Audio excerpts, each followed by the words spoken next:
How often do you rely on the weather? I mean, let's be honest, like we look at our local weather person and they provide the weather for us on the news, or we look at our app on our phone and we look at the app and we say, oh, it's supposed to rain today at 3 o'clock or 4 o'clock, or it's supposed to snow if you're in the place where I live in Ontario. We rely on that, but it's not always right because it depends on models, and models are not always right, but they have their level of accuracy, and weather patterns change. But we have to understand the weather. We have to understand how our weather patterns around the world affect all of us, from, just the regular person like myself who goes out and walks the dogs and doesn't want to walk the dog in the rain, even though my dogs always want to walk in the rain. I have to know what the weather's going to be like. Or if a farmer knows what the weather's going to be like coming up over the next 2 weeks or a month, or what those patterns are going to be like, they need to know what it's going to be like for their crops this year. A lot of people rely on weather. A lot of people rely on understanding the climate, and the people who understand the climate, meteorologists, and be able to communicate that towards us are really, really important. And that's going to be our focus on today's episode of the How to Protect the Ocean podcast. We have Dave Jones, who's joining us today to talk about the importance of data that feeds in to what we know about our climate, what we know about the weather, and how our climate is changing, and how that can protect not only citizens around the world, but especially citizens in the US. We're talking about cuts to the National Weather Service. We're talking about cuts to NOAA. We're talking about cuts to NASA, and how that may or may not impact the world today as we see it for US citizens and the world. I can't wait for you to see the show. So let's start. Hey everybody, welcome back to another exciting episode of the How to Protect the Ocean podcast. I'm your host, Andrew Lewin, and this is the podcast where you find out what's happening with the ocean, how you can speak up for the ocean, and what you can do to live for a better ocean by taking action. And we're going to learn all about science today. We're going to learn about the climate. We're going to learn about the atmosphere. We're going to learn about the oceans. We're going to learn about the data that provides us with the understanding of knowing so much more about the oceans that we did in 1900s, when we didn't have satellites, we didn't have buoy systems, we didn't have drifters, all these different instrumentations that provide us with data to go to the people, the meteorologists, the oceanographers, the scientists who understand and interpret that information to provide it to us in a form that we can understand and that we can make better decisions around where we live, how we're going to live, where we're going to go that day, where we're going to go that hour. And of course, there are some times when it's not right and the weather changes, but for the most part, we get to understand, especially before we had all this data. We're talking about data in climate, in the atmosphere, because it's so important, because there are cuts being made in the US where a lot of this data is funded, and especially on an international level, that could affect U.S. citizen safety in terms of predicting hurricanes and other natural disasters and wind patterns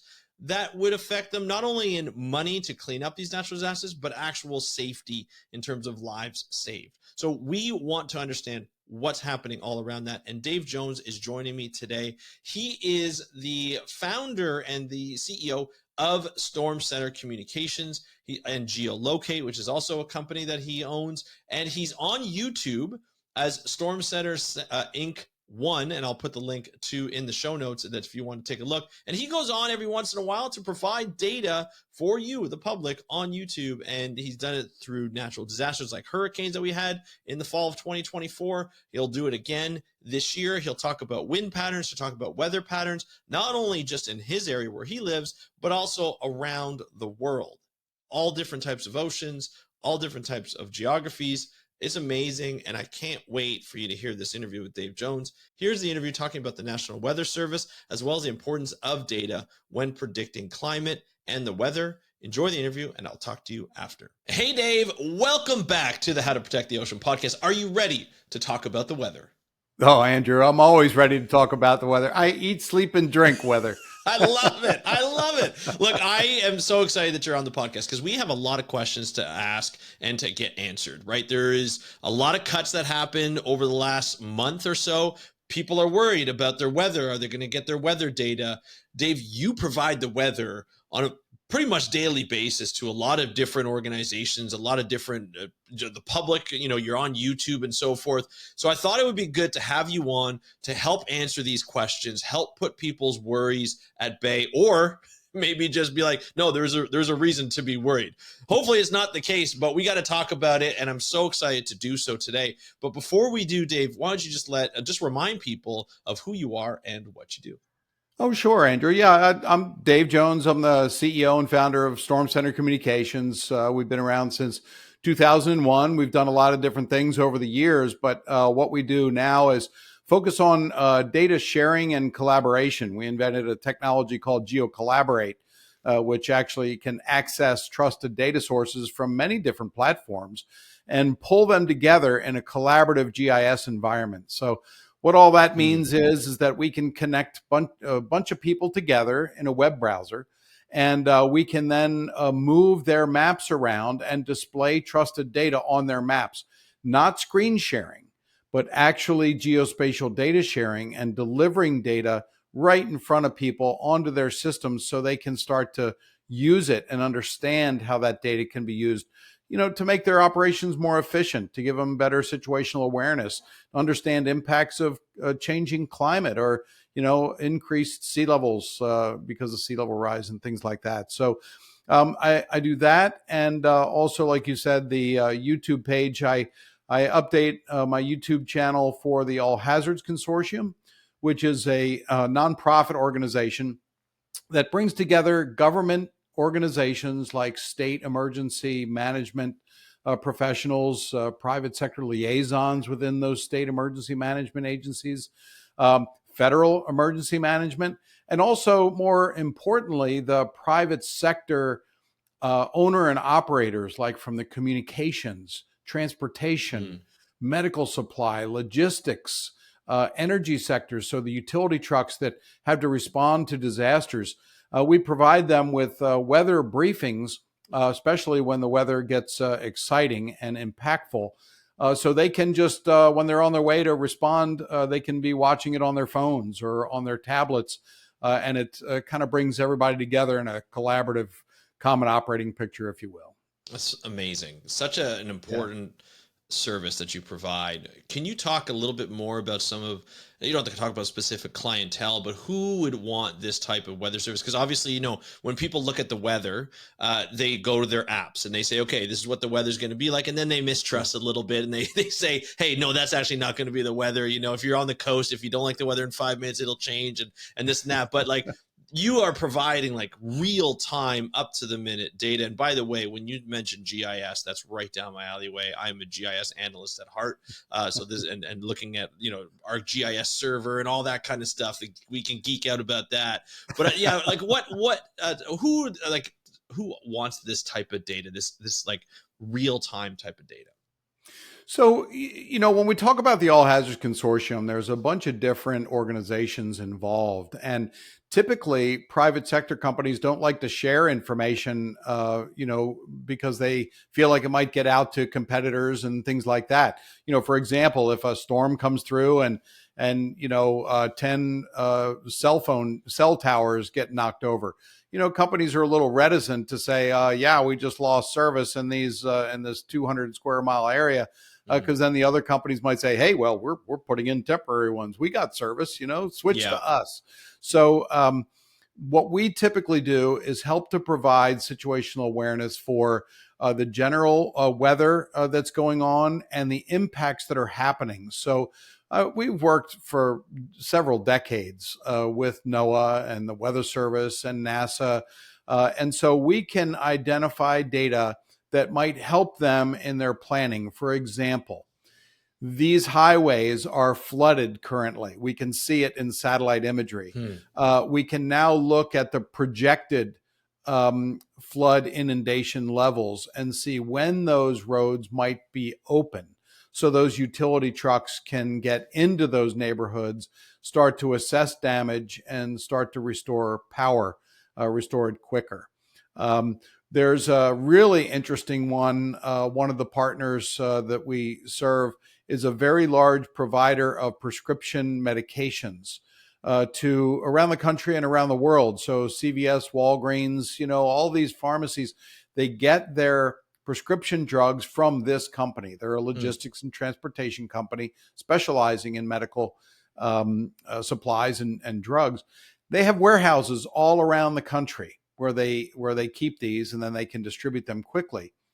But if a wildfire develops and the wildfire smoke gets into the warehouse through their air system, and then they go to deliver these prescription medications, the receiving organization, whether it's a hospital or CVS or Walgreens or wherever, can refuse to take delivery of those medications if they smell smoke. Interesting. So that puts all those prescription drugs at risk for, having to be thrown away, millions and billions of dollars worth of drugs. So they really never had the ability to identify where wildfire smoke is, where it's heading, and where it might impact some of their facilities. Of course. So, it's things like that really Yeah. make a difference for these companies. Now, when you first started, thinking about this service and putting it together with your colleagues, did you ever anticipate the amount of people that would benefit from having this service? Like you probably had some idea of certain people and certain companies that would benefit, but that sounds like a very unique case. I'm sure that it comes up more often than not, but probably something you didn't know right off the bat. You might have known. I didn't know that. I feel that's something that becomes really interesting when you talk about this type of stuff and how many businesses are impacted. But did you expect to help this many types of businesses and clients? Well, what's really interesting, Andrew, is that when you start to talk and you can get people together, I'm on a telecon with these groups together every Friday. And so, and I've been on them for 9 years. Yeah. And so you build up this level of trust where they've now all elected all these, not elected, but the All Hazards Consortium has asked me to chair a committee called the Weather Impacts Committee for all these industries. And so what that really does is it allows us to pull these groups together and say, okay, guys, let's talk about hurricanes right now. What are the important indicators you need to know for you to make decisions? Mm-hmm.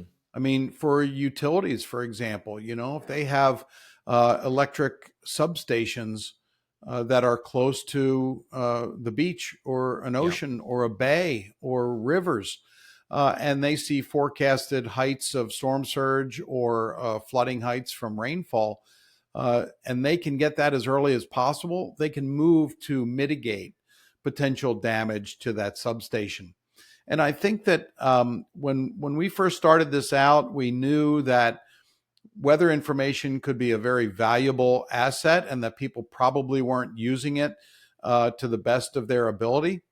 And the thing is, it's complex. Mm-hmm. It's complicated. It's not a weather app. No, it definitely isn't. It's you look at your phone and you see these deterministic forecasts that are 10 days out, and it's not possible. It's not possible. What do you mean, Dave? Wait a minute, hold on a second. This is breaking news. You telling me in 10 days from now it's not going to be minus 15 here in Canada? Because that's what it says, and I don't want to see that. I don't want to believe that. I know. I got just a quick funny story. When I used to do the weather for NBC in Washington, D.C. at NBC4 there for 10 years through the 90s. And this was a January day. I got done with the weather, and I had a call in the newsroom. He said, "Hey, Dave, you got a call on line 1." Okay, pick up the call, and the person says, "Dave, we watch you all the time. You and the whole weather team, you're the most accurate." And I said, "Well, thanks very much. I appreciate that." She says, "Can you tell me what weather you have scheduled in July for my daughter's wedding? Because we need to know if we need to get a canopy or not." I love how they think that you have this ability to be like, you know what? I think that day is going to be really nice for you. I'm going to make sure of it.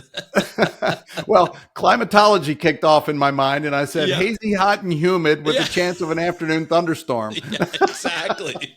Exactly. Yeah, you can pretty much give those predictors and stuff. But yeah, I think it's, but I mean, it's so true though, especially with local news. And I still think this happens to this day with all the different apps that we have for and 24-hour news and stuff. But news, like weather people, like the weatherman, the weatherwoman, and all folks that do the weather, they are a trusted source of people. Like they have, you yourself have a great personality. You have this ability to communicate with people, and all the weather people that we see, depending on where they are in the world, they have this ability to communicate with people and gain trust. Now, some people lose that trust when the weather doesn't get right and they blame it on the weather person. But for the most part, like, I remember when I was a kid, when the weather person came on, my parents were like, no, we need to know the weather. Like, we need to know that forecast. And like, it's so interesting to see, like, you got like your entire like field.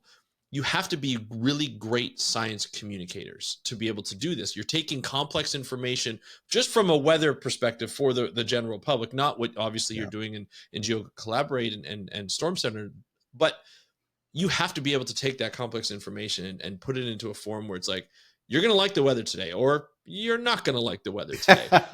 There's always somebody. There's always somebody that's going to say, "Oh, we got a beautiful day in store," and then you get a call and they say, "I'm a farmer. We need rain. It's not a beautiful day." Yeah, exactly, right.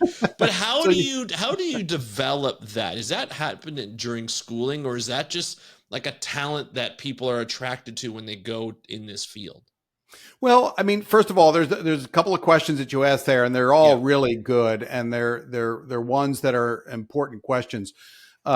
First, most meteorologists don't go into broadcasting, right? So it's 1% or less of the meteorologists that graduate are actually on TV communicating the weather to their audience, but those that are on TV are the drivers for that newscast. And what I mean by that is research has showed this over and over again for decades, that local weather is the number one reason why people watch local news. Mm-hmm.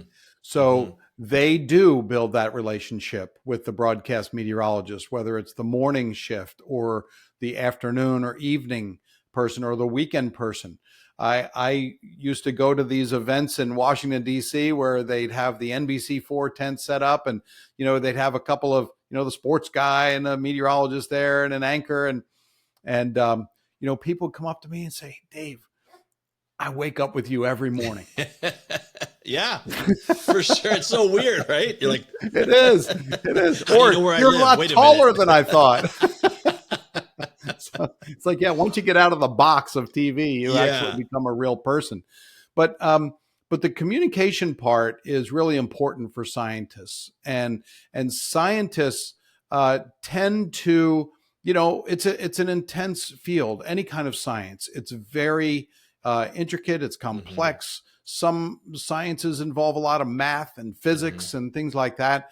So it's not something you're going to really talk about on TV. Right. And other scientists might work at NASA. They might work at NOAA and doing research, or EPA, or doing air quality.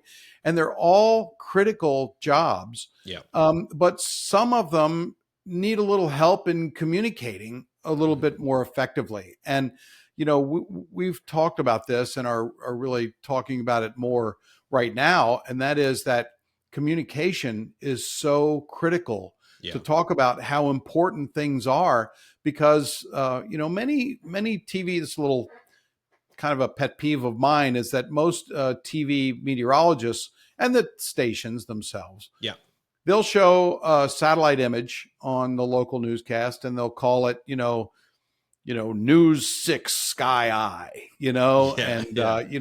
the radar, digital Doppler XT, like it's a car with leather. Once you put numbers and letters together, it just, people are like, "Oh, this must be serious. This is good. This is accurate." I watch that.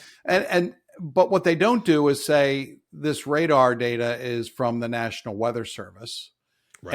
And it's important to keep going because we can communicate to you where the storms are. This satellite image is taken from a NOAA satellite that orbits 22,300 miles up in space in a geosynchronous orbit. What's that? Well, you can tell them about that and then say, we need these satellites because we won't see these hurricanes coming without them.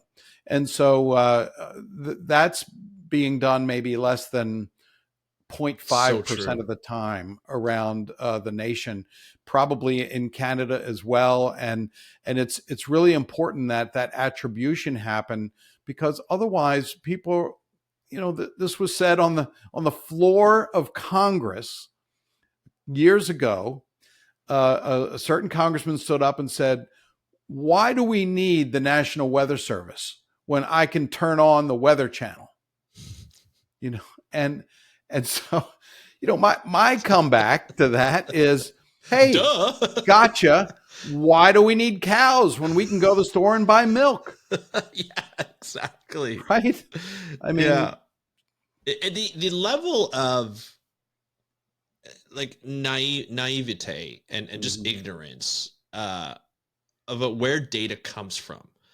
And I guess it's like yeah, we just end up taking it for granted. And I want to take a good chunk of this episode to discuss this, but before I do, I have to ask, like, going back to the weather, the weather people, what short straw do you have to draw to be a weather person that goes out in a hurricane storm and bring it to the people? Like, we know it's bad. Like, why do they subject these poor weather people, sometimes journalists, to putting them out in the middle of a storm? It doesn't matter what type of storms. It could be like a hurricane, it could be like tornado areas, it could be like wildfire areas. Like, why do we do that? Like, what's the point of that?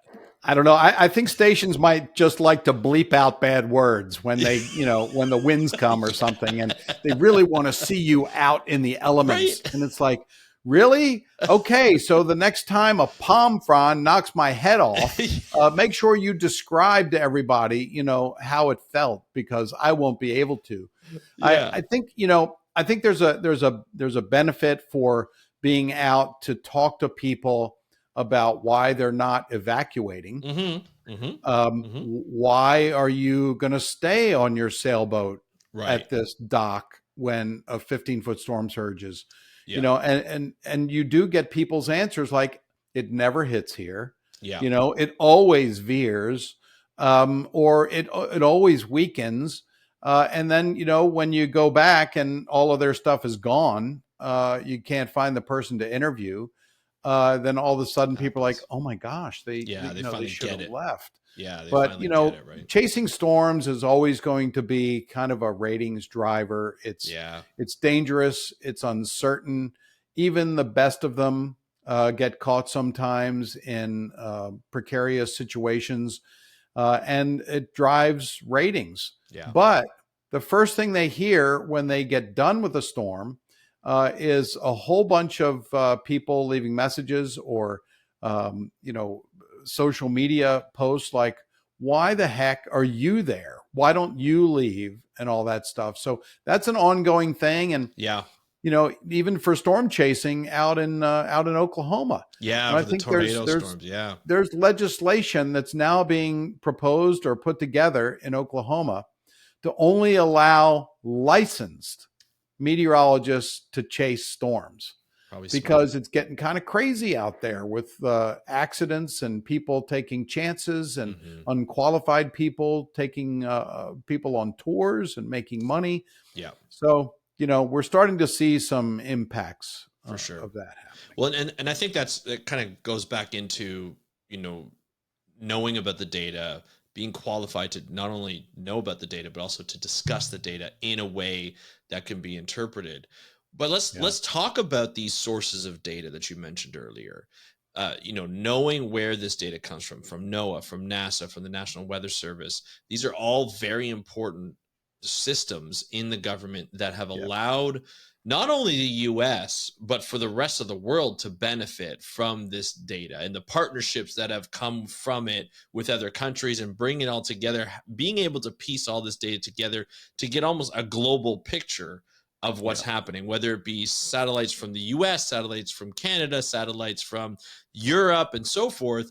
It's been a benefit to the world to have this type of data.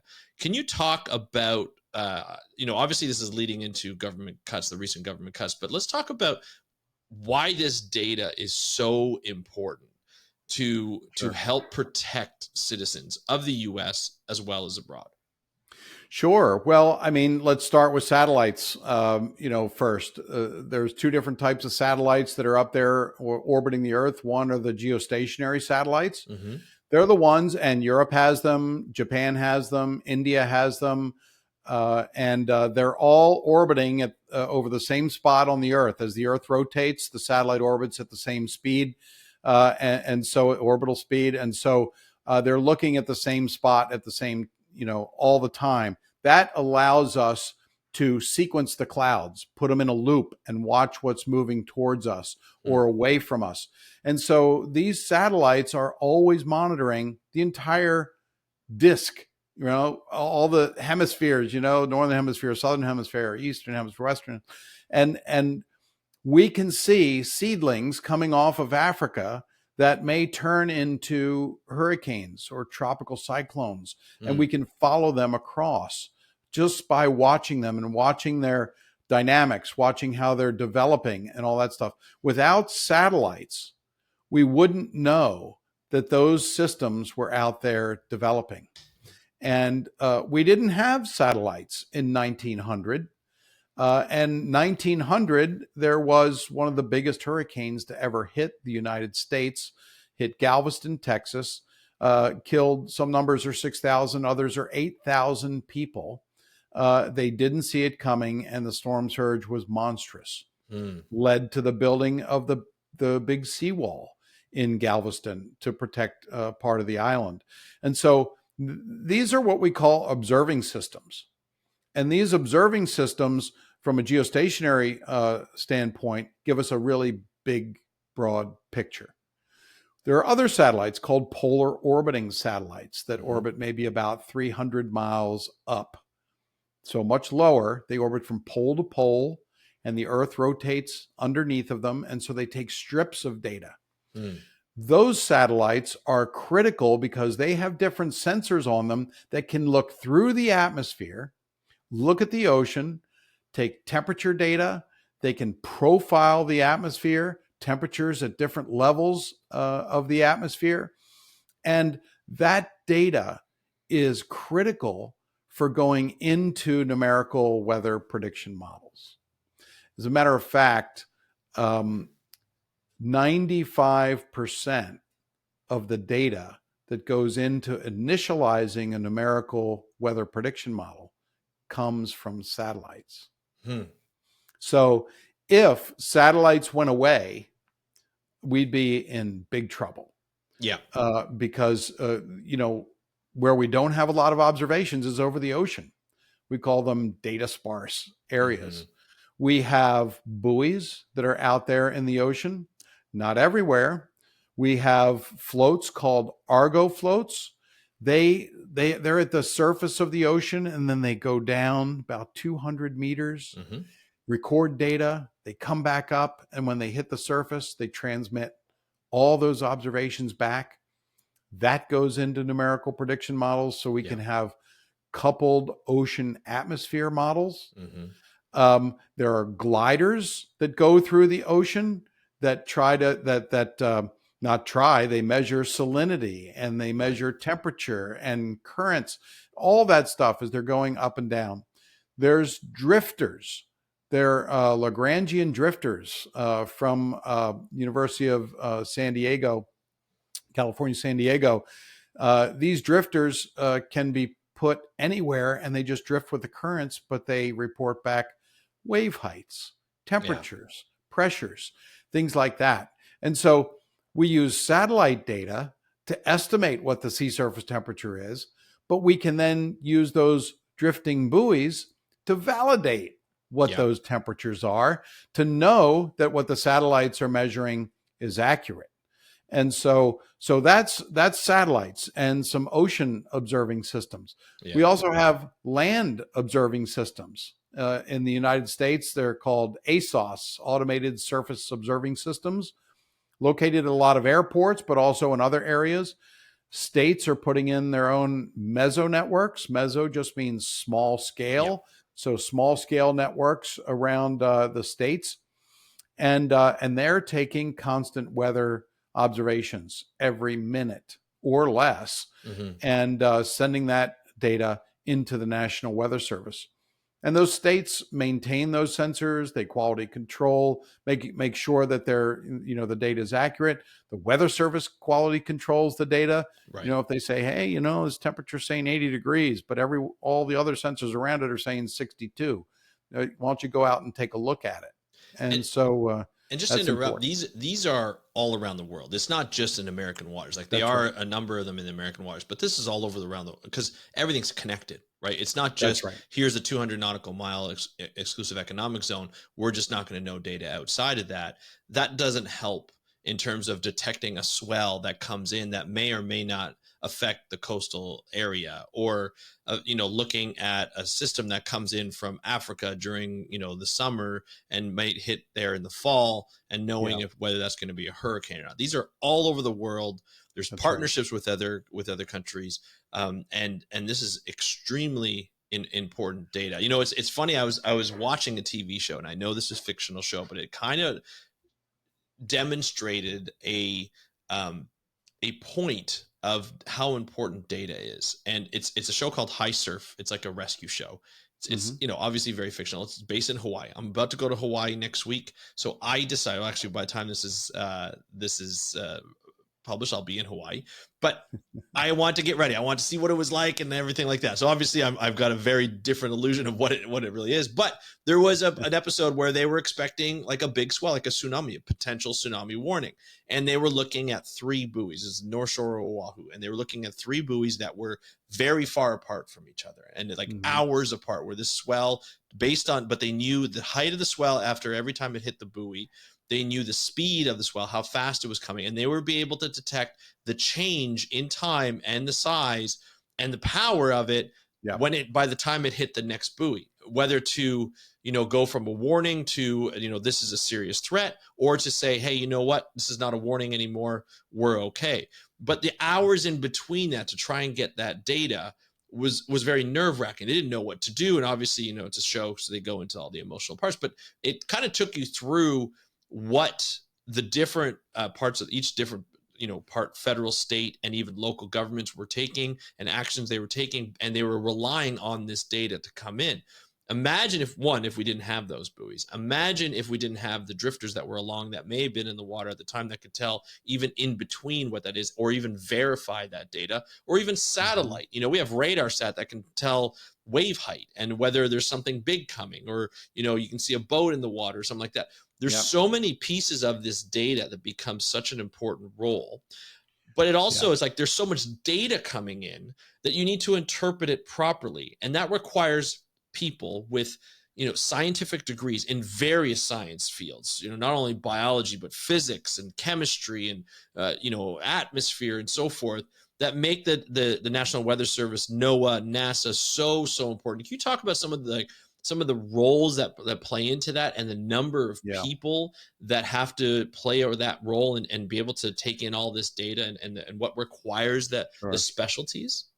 Yeah. And let me just mention too, since you were talking about tsunamis, I mean, there are tsunami buoys around the oceans, right? There aren't enough. Right. And those tsunami buoys, some of them are far enough out that if an earthquake would happen between the buoy and the coast, you wouldn't detect it. Right. And so some of those buoys need to be fixed because they're not working.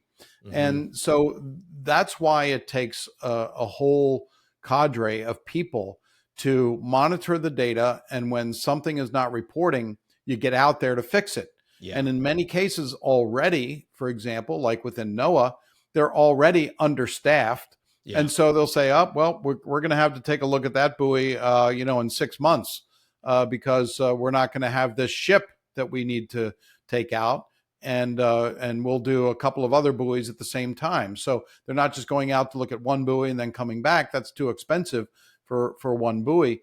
So you really do need a whole bunch of people that are monitoring this. I mean, few people can monitor, but you need a whole bunch to go out and fix.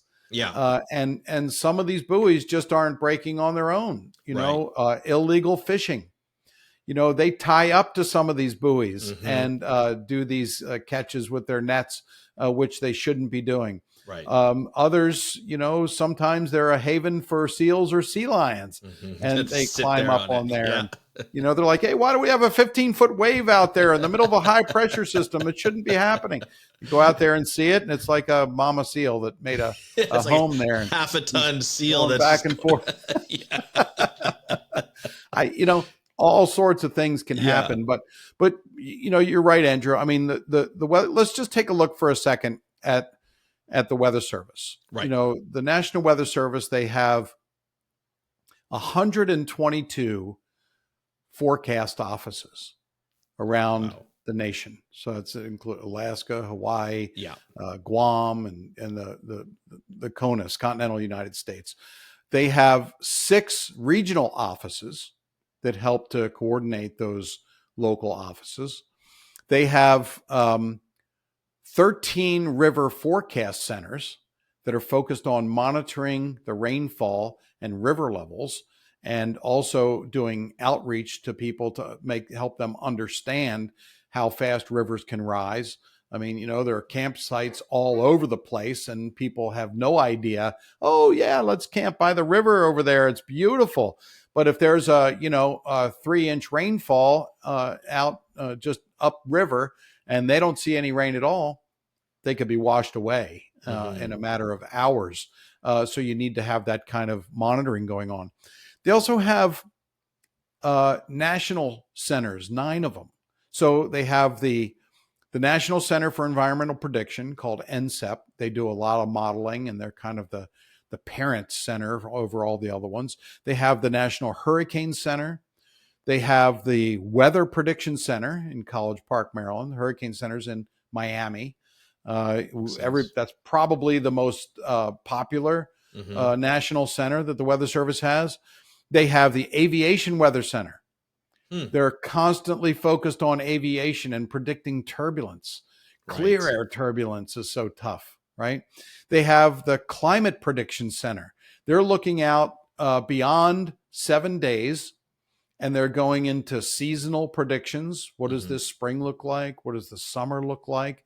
Helping to monitor and predict drought conditions, which are so critical for agriculture. They have the Storm Prediction Center in Norman, Oklahoma. They're focused on severe weather, tornado outbreaks, hail damage, hail size, things like that. The Ocean Prediction Center. They focus on the ocean and getting products out to mariners so they know that big waves are headed their way, or it's going to be treacherous. Here are advisories that we issue for the oceans. They have the National Water Center, which is down in Tuscaloosa, Alabama. It's a fairly new center, but they're working on the national water model, modeling every stream and tributary in the nation, and even in Puerto Rico and Alaska and Hawaii, so they can see, okay, this sensor just measured an inch of rain falling, and so did these other sensors close to it. We're going to model what the downstream impacts are going to be, so we can warn people that there's a danger if that's going to be any flooding. And then the last but not least national center is the Space Weather Prediction Center. That's in Boulder, Colorado. They're monitoring the sun and the storms that come off the sun and what we call coronal mass ejections, right? CMEs. We've had a lot of experience with those. I mean, the one last May 10th, boy, the Aurora Borealis was visible down in Alabama and Florida and part of the Bahamas, for crying out loud. Yeah. That was pretty awesome. So, I mean, people say, well, that's a lot of stuff. I tend to think sometimes, Andrew, that the people just watch too many movies. And, they think that things are operated by AI, and shouldn't 1 or 2 people be able to do these jobs? And it's just not possible. It's not possible. The impacts that weather and climate events have had just on the United States alone. I mean, since 1980, the nation has had, the United States has had 403 disasters that each total $1 billion or more. So since 1980, Right. that those disasters have exceeded $2.9 trillion in damage.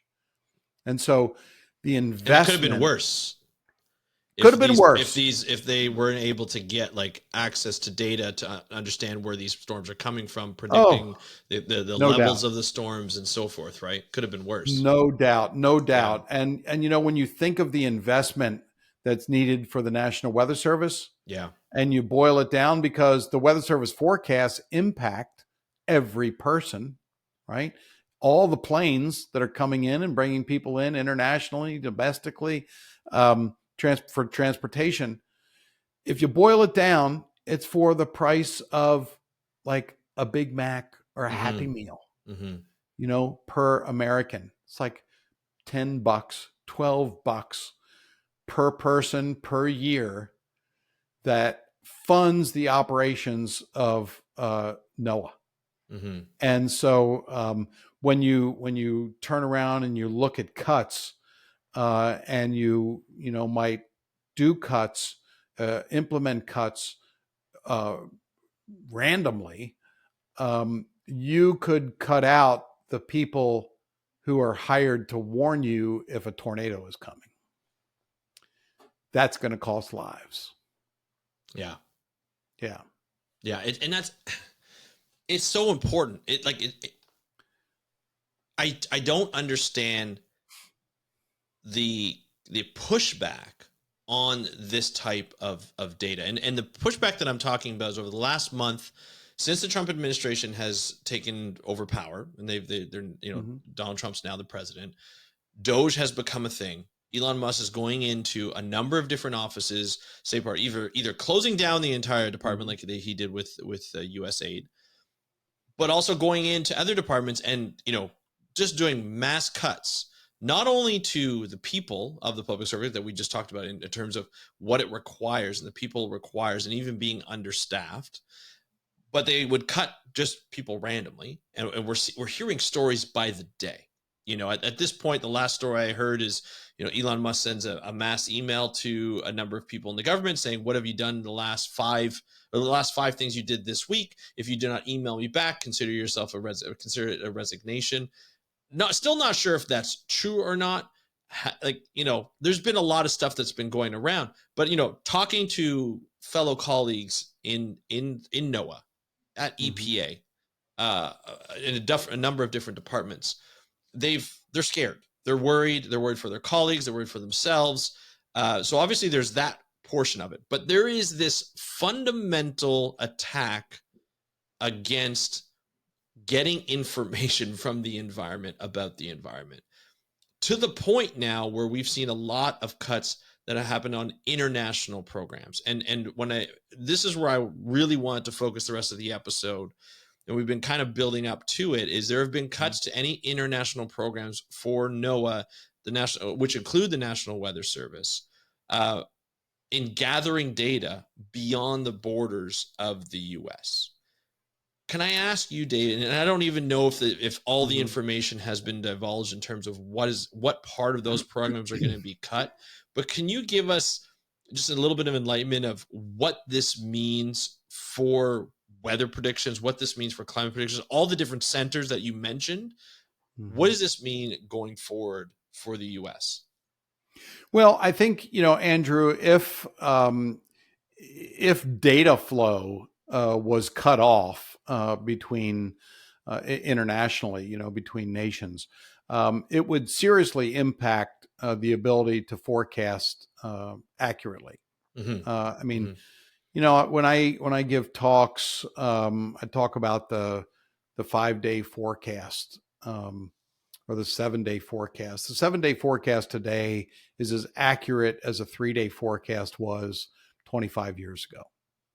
Okay, so we're improving in our forecast accuracy. There's a couple reasons for that.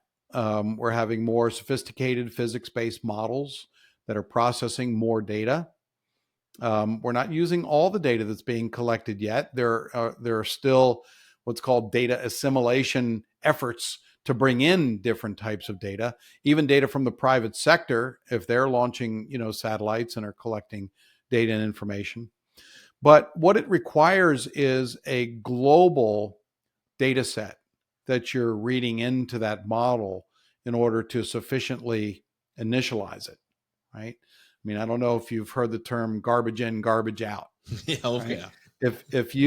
If you are putting in less data or non-quality controlled data because you laid off people that are quality controlling, Yeah. that means more bad data will get into the model, and that means the output is going to be bad and get worse as time goes out, right? So that's an issue.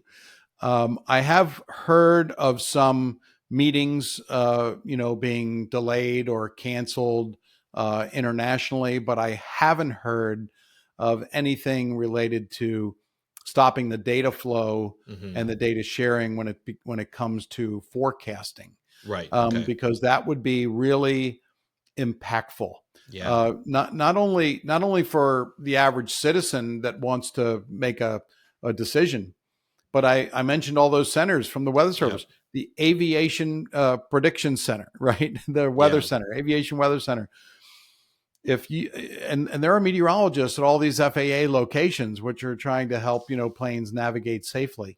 There could be a lot of impact to aviation, maybe more flights Yeah. canceled, more flights delayed, things like that. They just can't handle the capacity without knowing Yep. what weather is in front of them, how long things are going to last. So it would have a serious snowball effect on not only the impact of people, but impact to the entire economy around the globe. All the economies around the world would be impacted. Yeah. And from what I've heard as well is, and I don't know if this is true or not, there have been some jobs and programs cut and then they've been reinstated, or they hire back the people because the government realizes that some of these programs are vital. Hopefully, if it hasn't been cut and it doesn't get cut, the people realize how important it is. I mean, we've just discussed how integrated knowing the data that comes in for predicting weather is good for aviation, it's good for fishing fleets, it's good for cruise liners, it's good for just, for farmers and anybody who requires any type Yeah. of natural input to their products or services. Is going to need this data. Like, I really don't see the need to cut any of these programs because of how vital it is. Now, one thing you've mentioned a number of times in this episode is the fact that these models are so important. Mhm. Modeling is such an important part of the Weather Service. Now, I have been hearing a lot of people talk about how fraudulent these models are, how inaccurate these models are. That seems to be the driving narrative when it comes to whether it be climate models or weather models or anything like that. Mhm. Obviously, they're not fraudulent. I'm joking here, but this is what we hear, and you've been hearing it too. Everybody's Mhm. been talking about it, from government officials, like new government officials, all the way down to just the person, the common person on the street, just being like, these are fraudulent. Every time I mention, climate change, I did an episode about the cuts to NOAA and talking about the Weather Service, and everybody's saying NOAA sold out and took money, and NASA did the same thing to, continue the climate fraudulent sort of things, and all these fraudulent models. None of them are true. Of course, none of them provided evidence about how untrue they were or how fraudulent they were. But it seems to be the narrative of a lot of people, and Yeah. I don't think it's shared just by one party or another. I think there's a lot of people who think that these models are fraudulent.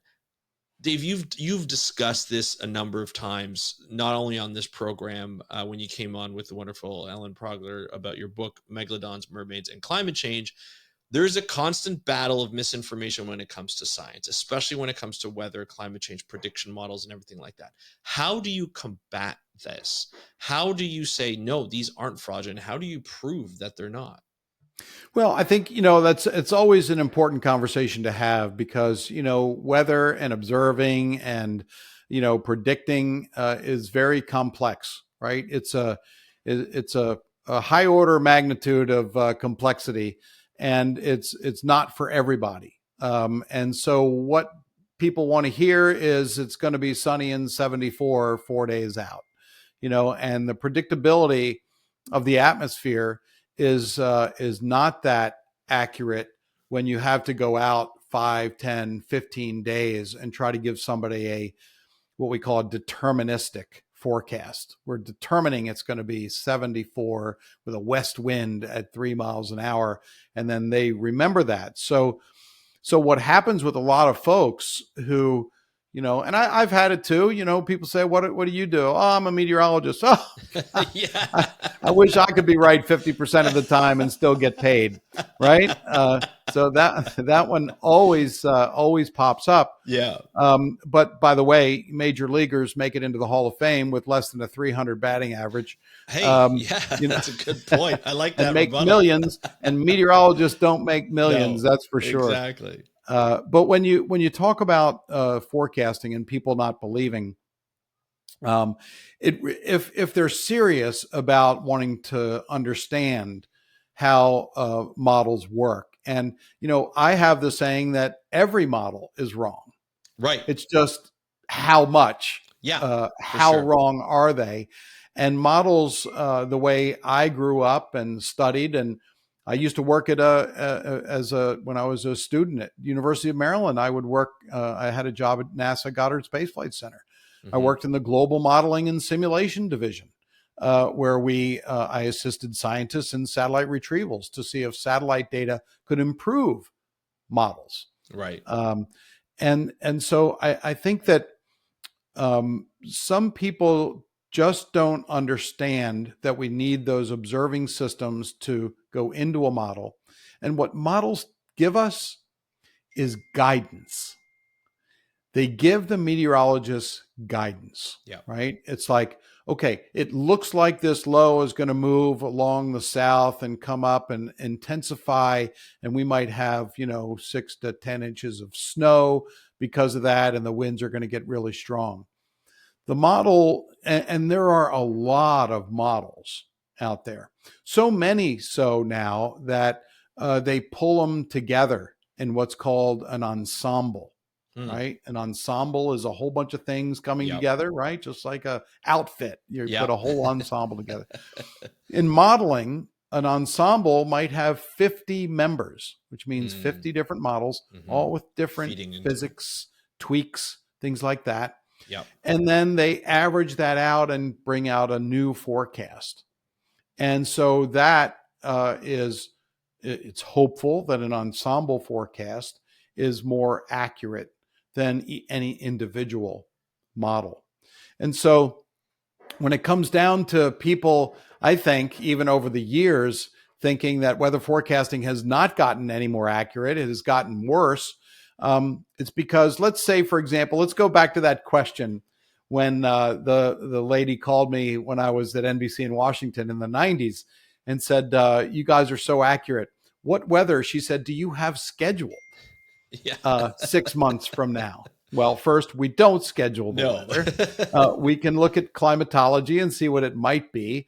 But what they do is, if, like, for example, you're on the way to Hawaii, and you look at the forecast last week. Yes. You say, oh, it's going to be, look at that beautiful wind at 2 miles an hour coming off. It's going to be 81 degrees. That is awesome. And you don't look at the forecast again until you're coming in for a landing. Right. Right. So that might be 7, 10 days. And so what people tend to do, which, it's not a crime, it's right, natural behavior, is you anchor to that forecast. It's called anchoring. Yeah. And if you have a special event, a wedding next Saturday, oh, what to plan? Well, I got to plan what to wear. It looks like 76 and sunny 7 days ahead of time. And you don't look at the forecast again because you think that's what it's going to be. Then you get there and it's an easterly wind. It's 52 degrees. There's drizzle. And you're like, what the heck? Those forecasters are never right. My app stinks, And so you have to keep updated on the weather when the forecast, gets closer, right? When that special day gets closer, you need to monitor the forecast. Why do you have to do that?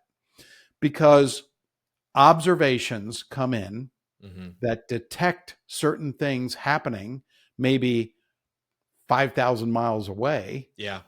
That might kick off the model and say, oh, wait a minute. Something's up. This might develop into a low pressure system downwind and develop into something that could be significant or impact the forecast. So just one little mention. There's a professor named Edward Lorenz, who was at MIT, and he wrote a paper called "Could the Flap of a Butterfly's Wings in Brazil Cause a Tornado in Texas?"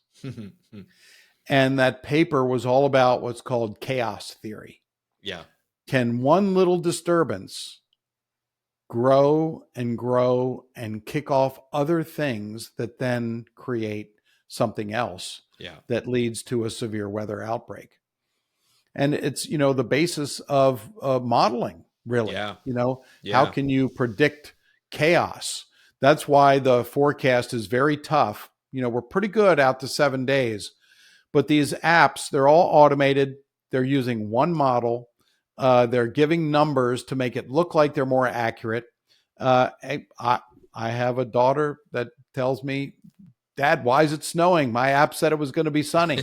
And I look at the radar and say, "Oh, it's just a little flurry moving through." But I guess your app didn't say that. No, exactly. We depend on it so much, right? Exactly right. You're right. It comes because it's just so darn convenient to be able to look at something and get an answer, but it doesn't mean that answer is correct. And so when you asked about how do you battle that misinformation, you just do it by engaging people where they are. Ellen Prager and I, we love engaging people when they want to complain about the weather or the ocean, atmosphere, or whatever. And we say, well, what's your beef? What's going on? And they say, well, it's just, all this talk about climate change. It's just not, it doesn't mean anything. It's all made up so scientists can make a lot of money. And we don't make a lot of money. What? Wait. I got into it to make a lot of money. What? How come I'm not making a lot of money here, Dave? What's going on? I know. Maybe if the currency was, slaps on the back or something, we'd have more. Exactly. But so, what we do is we say, well, what have you noticed over the years? What do you do? Oh, I'm a farmer. I'm a lobsterman. I'm a fisherman. Yeah. Well, have you noticed anything? It's like, the fish are all south, or the fish are going further north, and we have to go further and use more fuel to get them. Yep.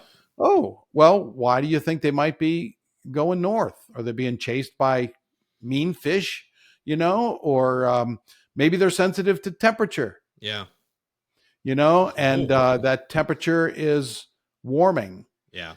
And there's a reason that temperature is warming. And so you can take them down a path that they're cool with.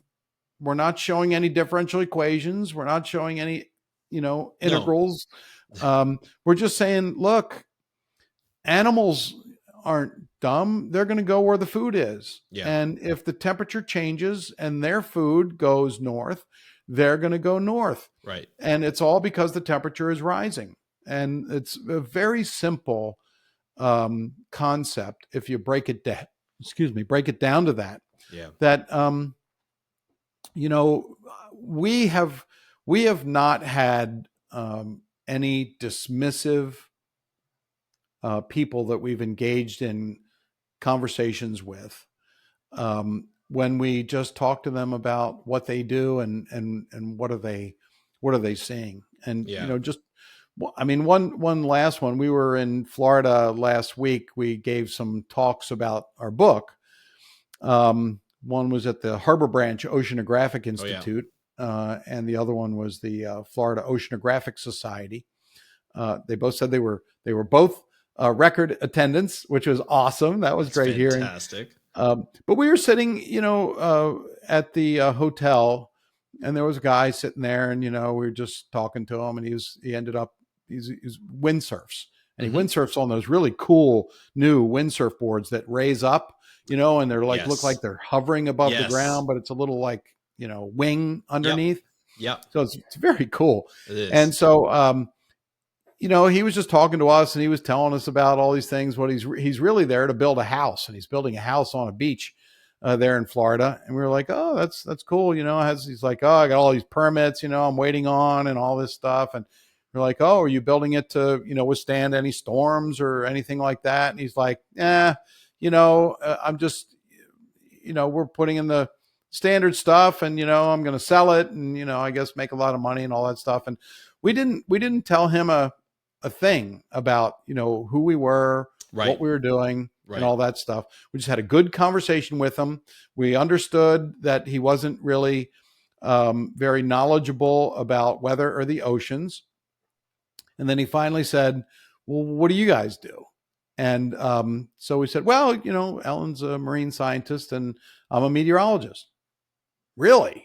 And so we ended up talking, and we said, yeah, we're here to give talks about it, but we wrote a book on atmosphere and oceans and climate change and impacts and stuff like that. And after about 45 minutes, he's like, I got a lot of learning to do. He said, Yeah. I have a lot of learning to do. And he said, I got to tell you guys something. He said, you have all my respect. He said, you heard me go on and on and on and on, and you didn't interrupt me once and tell me, no, you're wrong because of this, or you're Right. wrong because of that. You just engaged in a conversation. Yeah. And so he took a picture of the book. He said, I'm going to get it. I'm going to read it. Nice. And, I hope to learn stuff from it. And it's a great marketing plan. Great marketing. It doesn't have to be an argument, I think you're right. And I think that's the fundamental problem that happens when we start having these so-called discussions online. There's this stereotype that scientists are elitists, that scientists think they know more than everybody else, and they're just going to tell you how it is. And to be honest, there is some merit in that in the past, where scientists would come into a community, or they would come into a talk, and they would say, this is how it is. And if somebody came up and said, well, I don't believe it, and then it was like an argument back and forth. And I really like your approach, where you just engage in conversations with people. They are people, and they want to enjoy a good life. We all want to have a good life. We all want to be safe.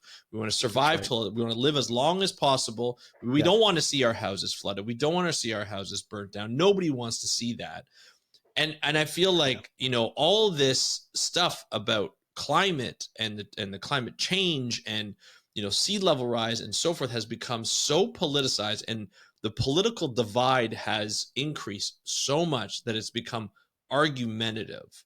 And to agree, I've been doing that too at times. You get emotional when you hear a response, you take it personally. You're like, no, like, dummy, this is the way it is. And if you respond that way, you're going to get the same kind of response back, in terms of it's going to be aggressive. But if you just kind of have a conversation, like, what do you do for a living? Oh, I want to know, how do you notice like anything change? Like, just like this story with, like the fisherman. Like, okay, so what, have you noticed your lobster, being harder to catch? Or like, what have you found out there? Because obviously the fishing community has been able to tell more than we've been able to do as scientists, because they're out there all the time. The indigenous communities have been able to tell us more about what's been happening to their land over, hundreds, if not thousands of years, because they've been seeing it, and they are so in tune with the environment. We need, as a scientific society, as scientists, to listen more and to engage in conversations, instead of just dictating what it needs to be. And I really like that approach. And then you offer a resource, just like your book, the Megalodons, Mermaids, and Climate Change. Like, offer that resource after, and be like, hey, if you want to know more, there you go, it's right there. And if you want to know more, you can find out more. There's always resources available, and scientists are always willing to talk as long as Yeah. it's in a comfortable situation, a calm situation, and nothing aggressive, right? Well, and it gets back to our conversation too at the beginning of this, where scientists are not the best communicators. Right. And I remember back in 1995, 96 timeframe when Dan Golden was the administrator of NASA at the time, and he was very big on scientists being able to communicate the work that they're doing. So much so, he went to Goddard Space Flight Center and gave a talk, and he said to the scientists, if you can't describe to me in 3 minutes what you're doing and why it's important, you're not going to get funded next year. Right. And so, that really, we better learn how to describe what we're doing. Yeah. A lot of people know it as the elevator speech, Yes. right? Yes. You got to give that elevator speech. But it's very important. But what I think is really even more critical for scientists is to listen. Mm-hmm. Scientists tend to want to get all of their knowledge and their PhD thesis out, over a restaurant table and or over a drink, and they're not listening to what the person is saying, and they're not gauging, the level of interest and or education of the person that they're talking to. And you should just really have a conversation like you're not that scientist, but just bring in pieces of that science when it's relevant, when it 100%. means something. And that seems to be, make a big impact. And I think it gets, the conversation gets political. I think many times when you start talking about the causes of climate change, right? What's causing it. And that in itself is still a simple physics problem. It's, you could have a closed container and you could put more CO2 into it and it's going to heat up when the sun hits it, right? In your little experiment, it's going to happen. It's a physics problem. Yeah. So when you do it on the globe, more CO2 in the atmosphere is causing the warmth. Yeah. So that's not a debatable piece of science itself.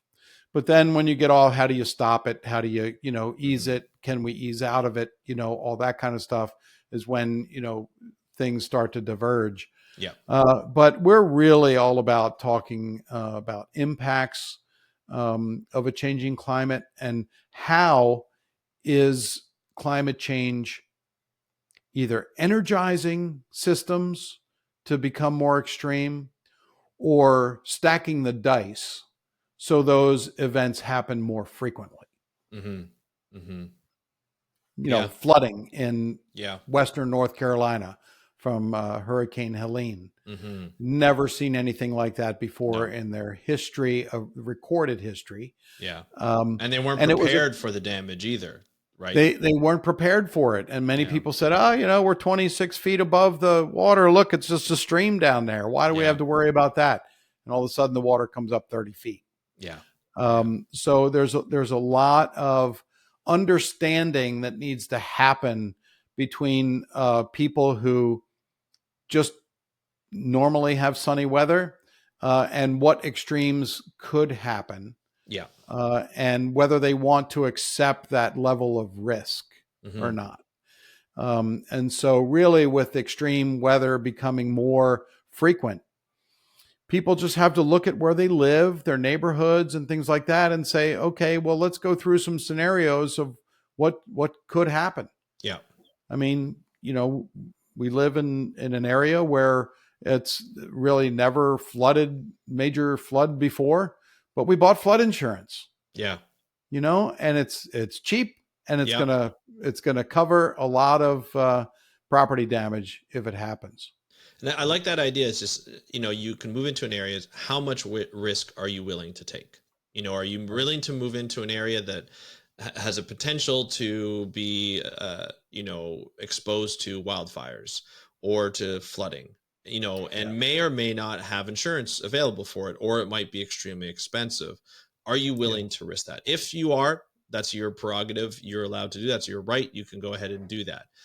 Unfortunately, that some areas have higher risk than others, and if you want to believe the models, you want to believe the data, that's up to you, and then you can avoid that. Nobody wants to see anybody get impacted by this stuff, but it's also, That's right. there's data out there to kind of show where there's less risk, and that will be through insurance agencies, that will be like, and prices, that'll be through NOAA and local government actions of looking at floodplains and so forth, and to look at what risk you're in.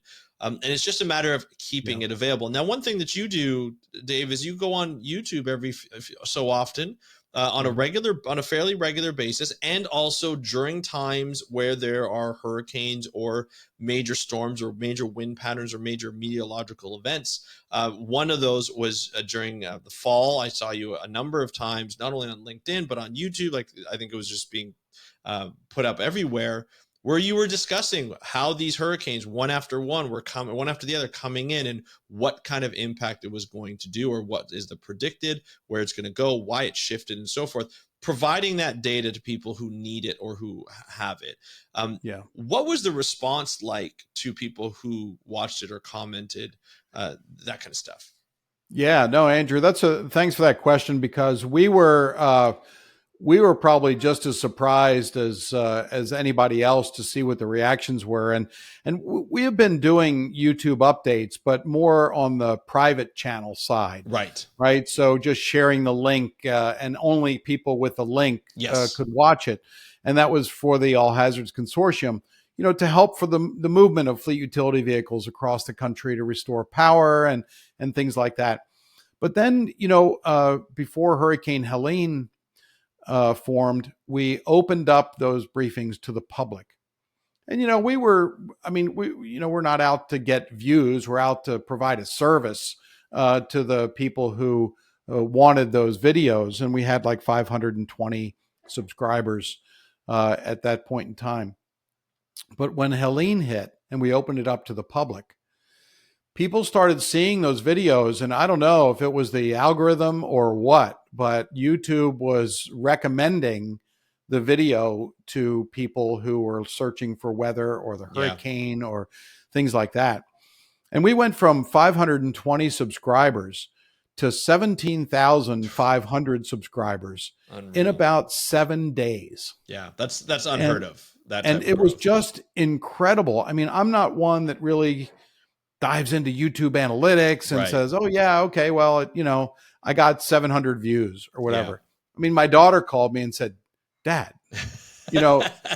I'm sitting here watching your subscriptions go from 10,000 to 12 to 15 to 16.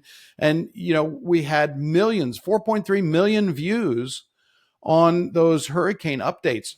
But what was most exciting to us about was that, and I still don't understand the ratio of likes or dislikes or whatever, but the likes are always between 97 and 100%. And the comments came in by the thousands.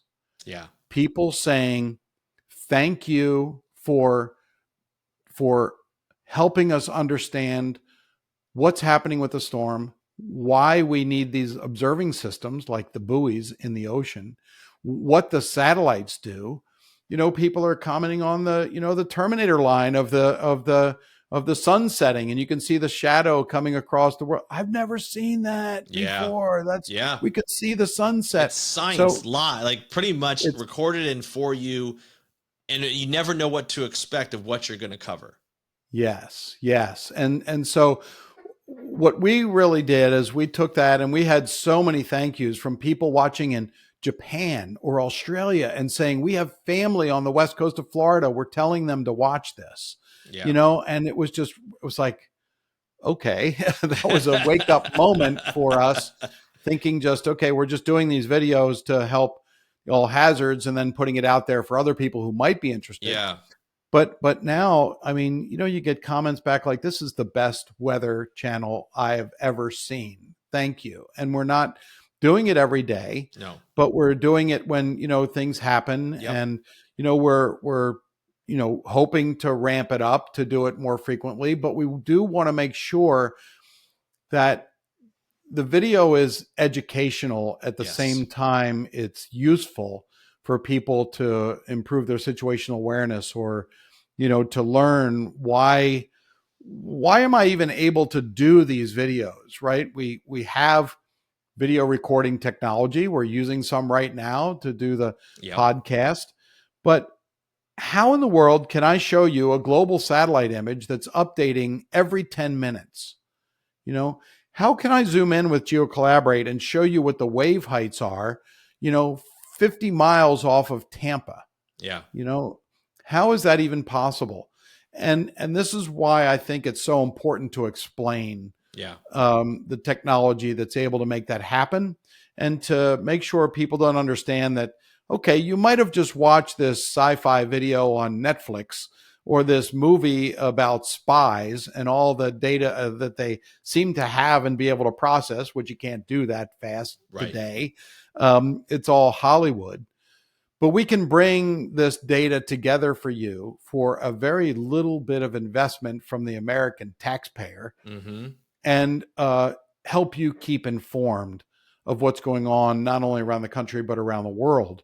And so, I think with all the talk of these cuts and, major realignment of the U.S. government, as long as you do that, understanding what you're cutting, and not just cutting people for the sake of cutting people, that will go a much further distance with the American people, and also with those people who are benefiting from these technologies.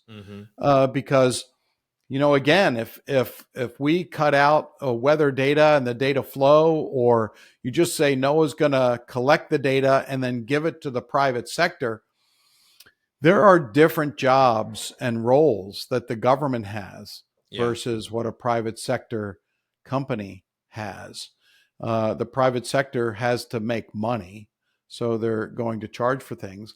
And the government agency is a public good. It's a service. So, a lot of people say, give it over, give it out, do all that stuff. But if they just took the time to understand the significance and the billions of dollars that have gone into the satellite platforms that are operating, takes people sitting at those controls 100%. To make sure if something happens, they put it into safe mode, or they keep it operating, so it doesn't fall out of the sky or do reentry. That all of this data has been decades and decades of the weather enterprise working together, listening to each other, and really putting forth great products that both the private sector can make money on and the government can stand behind. And the That's biggest concern I have is if the forecast, everything goes over to the private sector. Is that if I give you a forecast for a water taxi going across the harbor in Honolulu, and a thunderstorm comes and a gust front tips over that water taxi and kills people, are you going to sue me for giving you a forecast that didn't include that thunderstorm? I think if that ultimately is what happens, where the weather enterprise goes because of these changes, the public, the private sector organizations will quickly go out of business, because they will not be able to take on that liability. And the government has always been protected from that liability. And 100%. And obviously they help more people than the people get harmed. This has been a phenomenal chat, Dave. I knew this was an episode that you and I could talk for so long on, because it's such an interesting topic and it's such an important aspect. And I really want to thank you for coming on the show today to start talking about really understanding why this data is so important, and why we really can't live without it, and what the consequences could be if this data starts getting cut. Obviously, I hope it doesn't. I love what you're doing with Storm Center. I'm going to put links to all the the website, the YouTube channel, so people can take a look and really learn. You're such a good teacher on these episodes. I know I learn stuff all the time when I watch it. I have it on in the background when I'm working and I'm watching. It's really interesting. So I really appreciate what you're doing. Obviously, you and Ellen with the book, and I'll put the link so that people can get access to the book as well to learn more about the ocean and the weather and climate, and just more about our planet. Such an important role and why we need this type of data. So, Dave, thank you so much for coming on the podcast. Love to have you back to talk more about weather and climate. And until next time, thank you so much. Oh, that'd be great. I mean, look, my biggest fear is we go back to 1900 with no satellites, and we have a landfalling hurricane that kills 15 or 20,000 people. Yeah. We don't want to go back there. And Andrew, I'd love to come on and talk to you about weather all the time.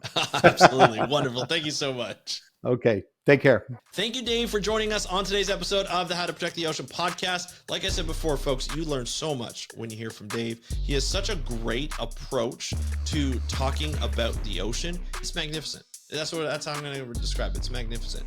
He and his cohort and partner, Ellen Prager, who have a book called Megalodons, Mermaids, and Climate Change. The book is out now. Answers to your ocean and atmosphere questions. It's basically tackling misinformation and just general questions that people have on the ocean and the atmosphere. If you want to learn more about those things, you buy this book.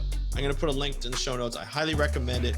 It's just a great book, non-politicized, just about the science. You get to have fun learning about our planet, learning about its environment, and learning how we can predict the weather and the climate, as well as ocean patterns. It's always fun to be there. And Dave is such an interesting science communicator. He's so engaging. He's got such an emotional tie to his voice. It's always positive and uplifting. I really enjoy it. And if you want to check him out on YouTube, I'll put the links in the show notes. But if you have any questions or comments about the episode, you can get a hold of me by DMing me on Instagram at How to Protect the Ocean. That's at How to Protect the Ocean. And don't forget to subscribe to this YouTube channel, as well as hit that notification bell so you get information about the ocean, marine biology, animals, Monday, Wednesdays, and Fridays every week. I can't wait to provide that for you. But that's it for today's episode. Really appreciate Dave coming on the podcast. We'll definitely have him back to talk more about the weather and more about data and how important it is. But I want to thank you for joining us on today's episode of the How to Protect the Ocean podcast. I'm your host, Andrew Lewin, from the True North Strong and Free. Have a great day. We'll talk to you next time, and happy conservation.